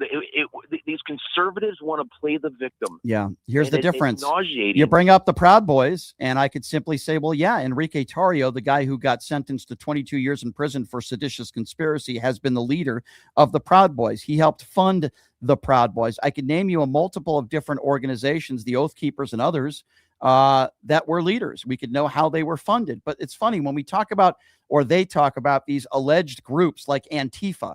By the way, last time I checked, Antifa means anti-fascist. So does that mean I'm Antifa? They have yet to establish, even though they call it a hate group and a terror group, they have yet to establish who funds it or who the leaders are or where they're located. They just make generalizations. Oh, well, that's Antifa. They're so stupid, these people. But every time you checkmated him, and that's what you did. I mean, you literally put him in checkmate. I don't know how many times he got flustered because he knew that he wanted to hang up because you threw him in a corner. You backed him in a corner like a Bengal tiger. They had nowhere else to go except in the corner, and that's what you did. I mean, you didn't do it on purpose. You were beyond. I'm not just saying it, Brian, but you were beyond reasonable with him. It's just like it's that. Well, I'll tell you what set me off. I'll tell you what set me off. It started when he talked about George Floyd, and then he said George Floyd died of a fentanyl overdose. And we might as well say Charlie Kirk died of a fentanyl overdose because these people are so stupid. And then he doesn't even know how he died. I talked about the two autopsies and Dr. Michael Baden, who has been doing this for over 50 years, and they both claimed that he died from homicide. meaning it couldn't have been drugs unless somebody force fed him drugs. Homicide, the definition, is somebody else causing your death, a person or persons. The knee was on his neck for 9 minutes, and this guy claimed his knee was on his shoulder blade. I mean, how do you have a conversation with somebody like that?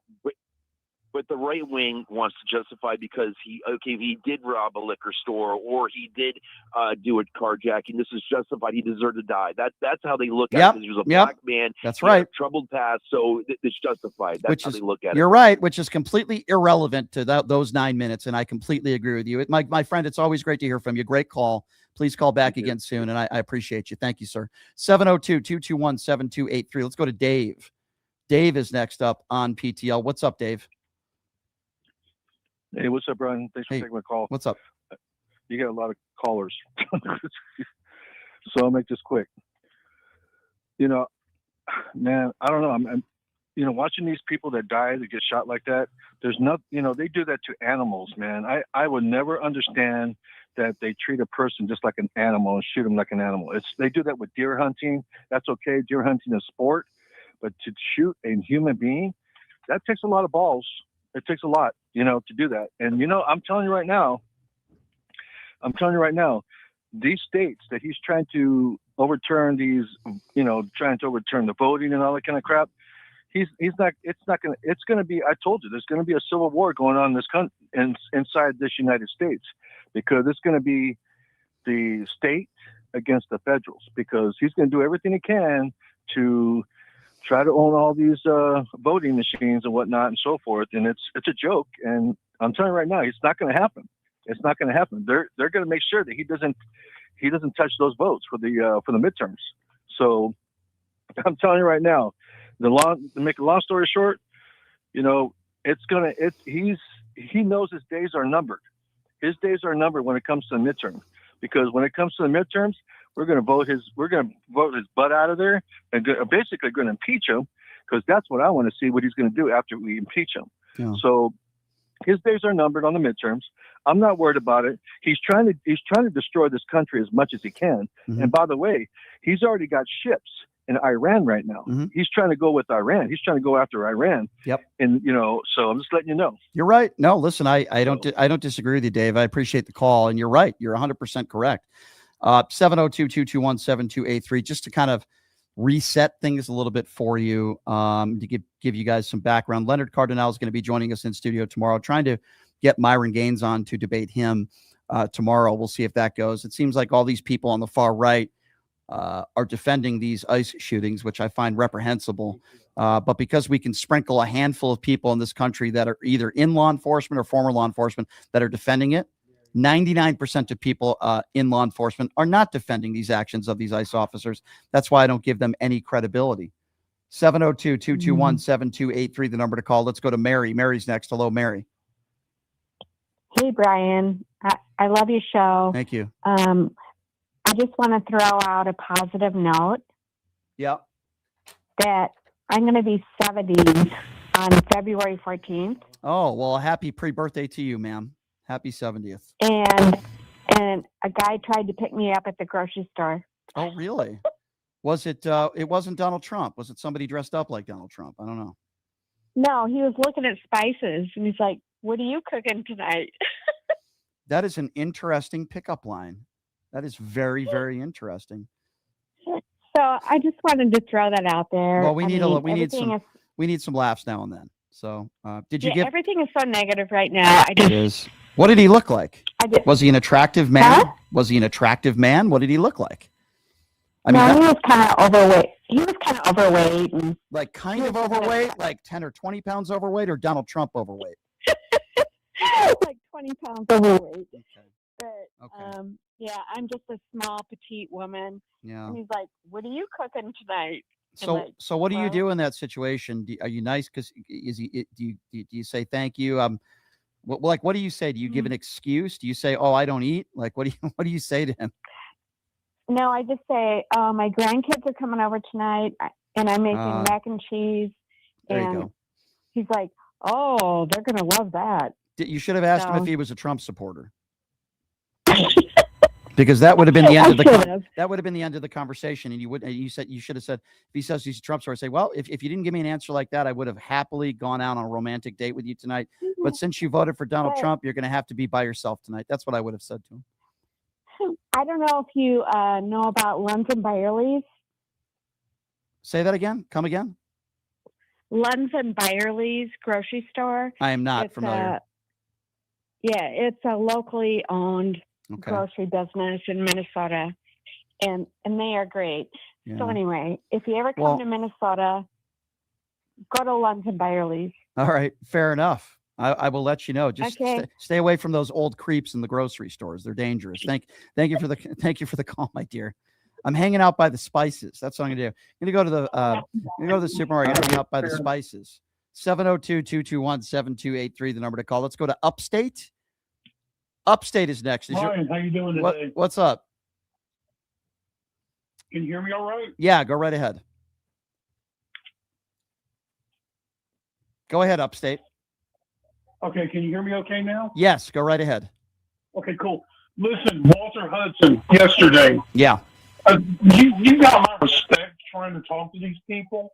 You're not having good faith conversations with any of these guys. This guy had the smuggest look on his face, and you could have told him that he was bald-headed, and he would have fought with you about it. Well, I got to be honest with you. Going into the discussion, I kind of thought it would go that route because I look at what these people say on social media. But here's what was daunting. And the guy is a Minnesota representative, an elected official, and he spreads lies about the George Floyd murder, which took place right there. Like, I say to myself, how could you make those claims about George Floyd, who was murdered, and lie about how he died? Like, you're a state representative. It's like, how do you vote for somebody like that? I don't understand.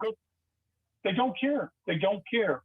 It's all about political expediation, every bit of it.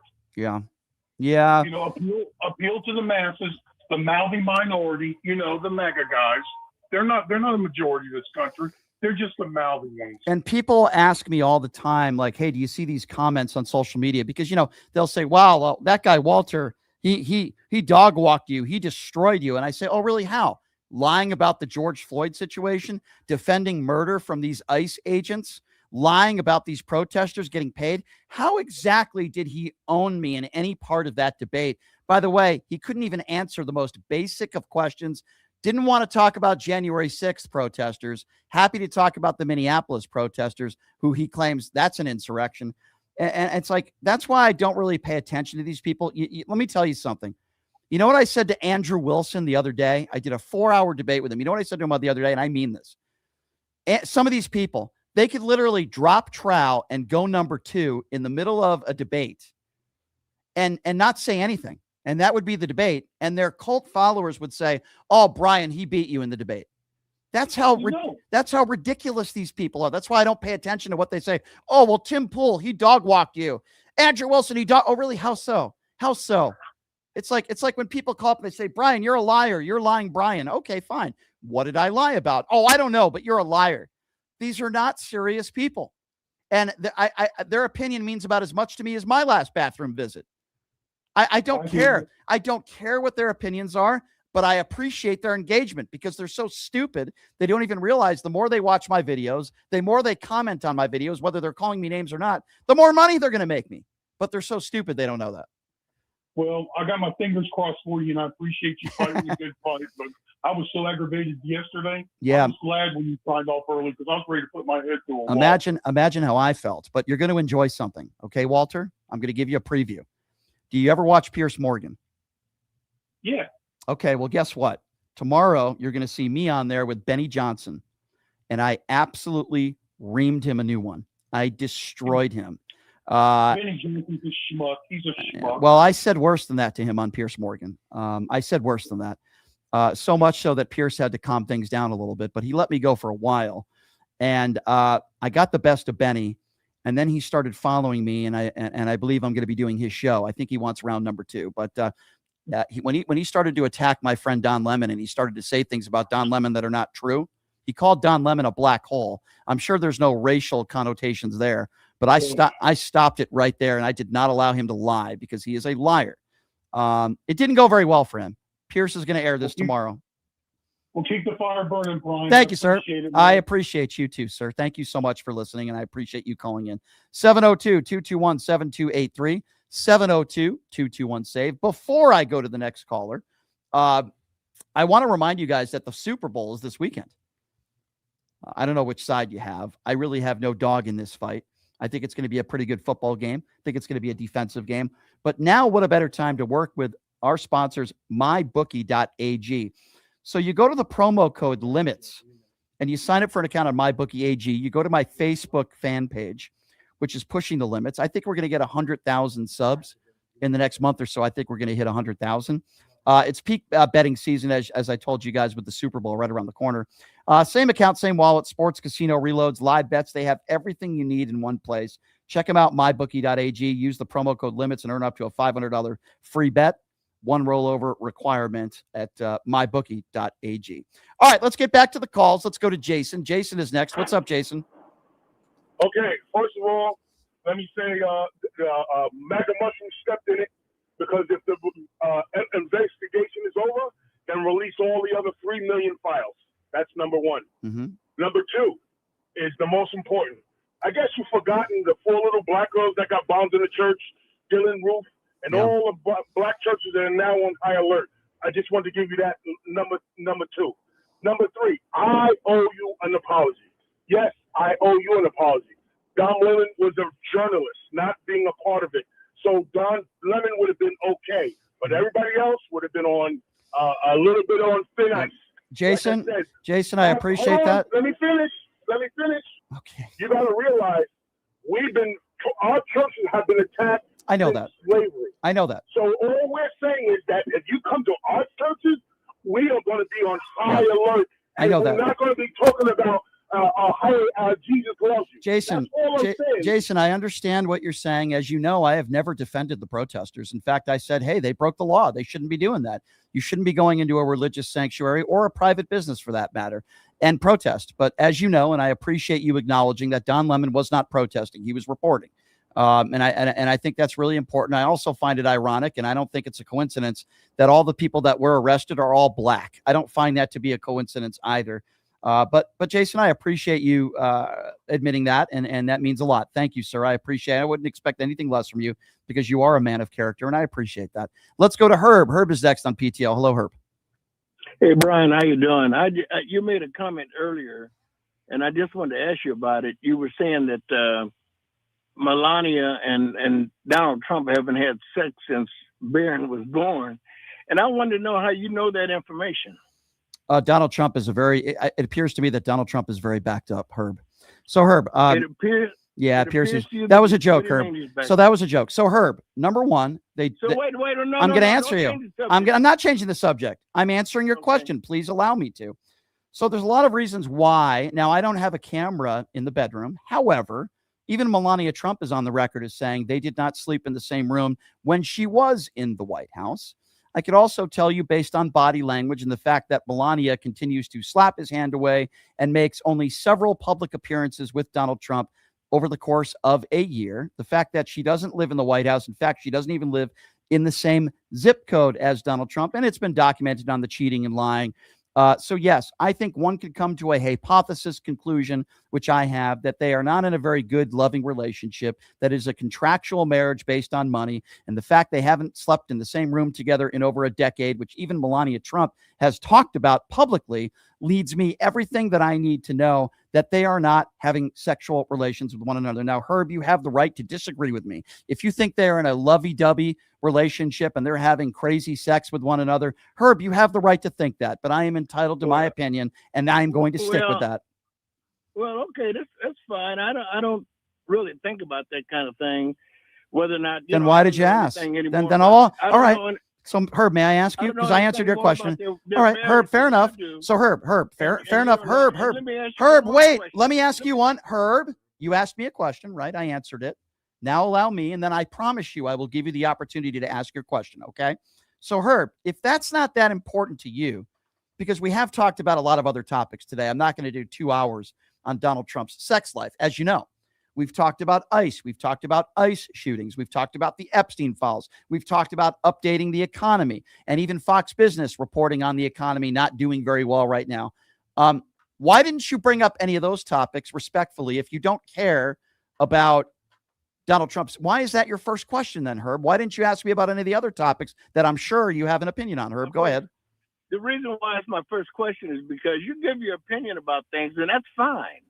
But when you start talking about personal relationships between a husband and wife, you don't know any more about that than anybody else does. Now, you can give your opinion of it, which I but did. As far as you saying it like you know it for a fact, and you said this is some information that you have.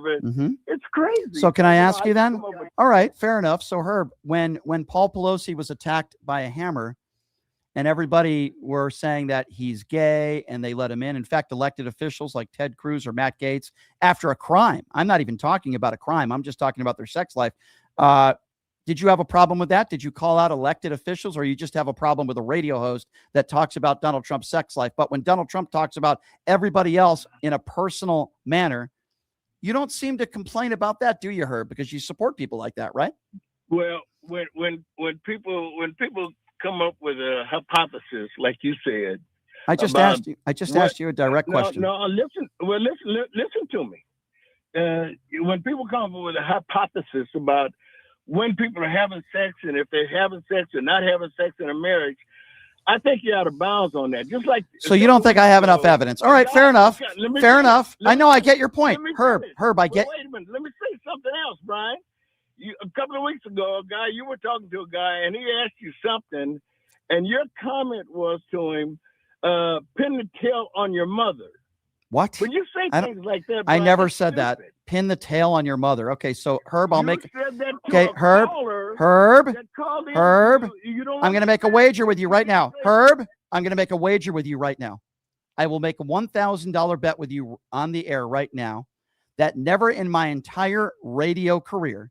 And let's see if you'll make a verbal bet with me. Now, if you don't want to do 1,000, we could do 100, okay? That I never once uttered the term, pin the tail on your mother. Would you like to make that bet, Herb, right now? I'll make it verbally, and if I'm wrong, and you can find the clip, or because every single minute I've been on the air for the last 2.5 years, it's all on YouTube. We haven't edited anything. We haven't deleted any shows. Now, Herb, I'm willing to make a bet with you right now. We can do. Herb, hold on. Hold on, Herb. Let me just finish, and then your chance to go. We can do a $5 bet because it's the monetary value is not important to me. We can do a $5 bet, a $20 bet, a $100 bet. I'll go from $5 to 1,000. Would you like to make a verbal agreement live on the radio right now that I have never once, not even 2 weeks ago, never in my entire radio career have I ever said, pin the tail on your mother? Would you like to? One of the callers called in. Will you make the bet? Yes or no? You guys were talking about. Are you going to make the bet with me? Yes or no? Listen, no, you listen. Answer the question. Are you going to make that wager with me? Yes or no? Brian, there's no way we can prove it. What do you mean? I'm on. Hey, pod this idiot down. Herb, you're such an idiot. There's no way we can prove it. I just told you every minute of this show is on YouTube. You go to the live section. We don't delete any shows. I have 10 hours. Every single minute of this show is on my YouTube page. So you just proved yourself wrong. So knowing what you know now, and that show 2 weeks ago has not been deleted, just like any other show hasn't been deleted. Are you willing to make a wager with me? Yes or no? Yes. Okay, great. Now, how much money? $5 wager. Okay. Let's make a $5 wager, and I'll tell you what it was. You guys were arguing about what sports you played in college. He asked you what you played. You came back and you said to him, I played pin the tail on your mother. Okay. Now, I never made that go statement. Back and listen. Okay. What exact date was it? You need to find the show. It's on my YouTube. Brian, I can't remember the date. So you want me to hold on. So you want me to go through every minute of every show for $5. Now, Herb, it is your responsibility. You're the one who's bringing it up to find the day. And I'll tell you what, I'll make a deal with you. If you could give me the exact day that it was, I'll even go back and I'll listen to the entire show and waste 2 hours of my time to prove that you're wrong. But you need, okay, find out what day it was because you're making the claim. and then I'll look it up and I will prove you wrong. I've never used the term pin the I tail on can't your remember mother. the day. All right, Maybe can't one of remember. your callers. Yeah, Maybe one of the I'm callers. sure they will. Okay. Brian, How about we pin the? maybe one of the How callers. about we pin the? How about we pin? How about we pin the tail on your MAGA stupidity? Why don't we do that? Have a nice day, Herb. Okay. You owe me $5. 702-221-7283 is the number to call. Let's go to Brett. Brett is next on PTL. What's up, Brett? Hi, Brett. Go right ahead. Hey, what's up, Brian? I think Herb just doesn't realize that we enjoy making fun of Donald Trump, and that's the reason that you say the things and you're not really completely serious about it, even though it is probably true, most of what you said, but he just doesn't get that.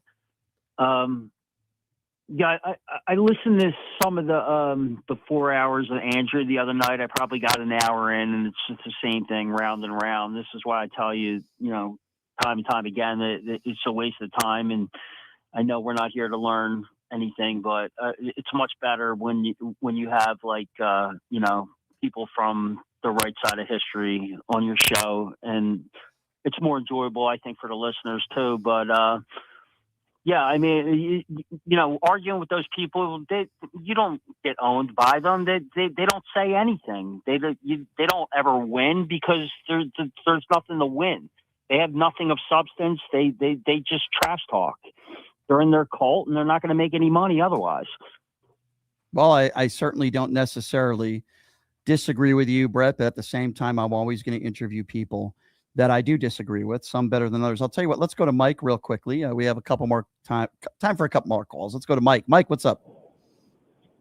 Hey, Brian, how you doing, man? Hey, good. What's on your mind? Well, first of all, I just wanted to say thank you for everything you do, and I love listening to the show. Thank you. I watch the videos. I can't get enough of it, man. Thank you. You're I just appreciate great, it. Thank you. And you really put these people in their place. Now, you mentioned earlier, you said something like, if Trump took a poop on the floor, they wouldn't even say anything. And I don't know if you've said this before on the show, but I said something like that to someone who was MAGA, and they lost their mind. I basically said, like, not only if he took a poop, but if he said, "Oh, it's fudge," they would all say, "Yes, it's fudge, it's fudge, it's fudge," and they would just all eat it because that's how ridiculous they are. Yeah. They would chant, "It's fudge, it's fudge." Well, I maybe that happened on Epstein Island with him. I don't know. Maybe allegedly. I don't know. Might have. I think it probably did, but yeah. But that's how that's how much of a cult it is, that they would believe anything and just eat it like it's fudge because they can't comprehend anything else. No, I mean, you're right, Mike, and I appreciate your call and I appreciate your kind words. Yeah, and I was referring to anybody that I debate on the far right too. I mean, I can debate people on the far right because they have such a cultist group of fanatics that these people don't even have to say anything. They'll just go number two on camera, and then they'll say, "Oh, Brian, they destroyed you." It's like they have no substance in anything that they say. It's not a show without the MAGA destroyer. What's up, Darlene? How you doing? Brian, let me tell everybody, John and I, my husband, we were in that chat room when Brian was debating Andrew. Let me tell you something. Brian had so much more. He is so much smarter than Andrew. And all Andrew does is he does like me. He gets loud. He thinks the louder he could get and interrupt, that he's winning the debate. No, that's not how it works. Brian, you slayed him. And not only that, I was in the chat room with Shelley and Miguel and John, and we were all defending you. And they kept making comments. And I said, well, you know what? Come over here to Brian's show and debate him. No, they won't do it. No, they won't do it. Here's the problem. They're all in their echo chamber. And I appreciate you guys doing that. That means a lot to me. We have a great PTL family here, and I love you guys. But, you have people making all sorts of claims and saying all sorts of different things. I'll debate anybody. I'm not scared to debate anybody. And they'll say, Brian, nobody knows who you are. I mean, I have some people that make those claims, right? But yet they watch my show, they listen, they comment, and apparently they don't watch Piers Morgan. They don't watch CNN. They don't watch OAN. I'm doing Alex Stein's show today. They don't watch any of these broadcasts, and that's okay. but they don't have any substance when they make these claims because they're cultist fans of Andrew Wilson. And that's fine because they continue to give me the engagement and I get them so angry. And these people get so pissed off and they're so angry that they just lash out at me without any substance provided at all. And that means I'm doing something right, because if they weren't doing that and they weren't noticing, I'd be doing something wrong. That's how I feel. Well, I told the guys, I said, oh, Brian's he's having such a rough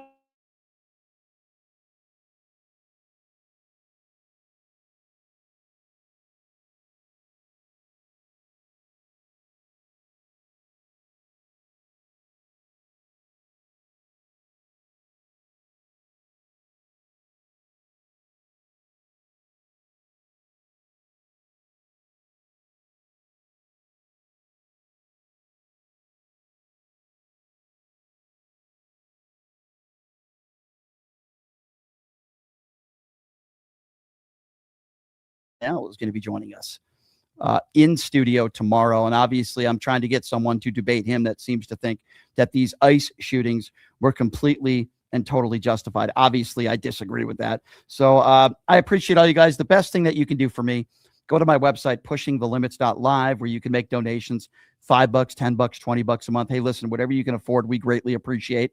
Helps us keep the lights on here, and you're supporting independent media, people just like Don Lemon, who said yesterday on Jimmy Kimmel, and I couldn't agree with him more, you got to continue to support independent media. And that's what I am. That's what Don does. And we appreciate you guys very, very much. We have some special guests joining us on the program Thursday, including a candidate that is running for governor of the state of California. We'll have him on Thursday and some other special guests lined up for the rest of the week. We will see you guys tomorrow. Same time, same place. Have a great day, everybody.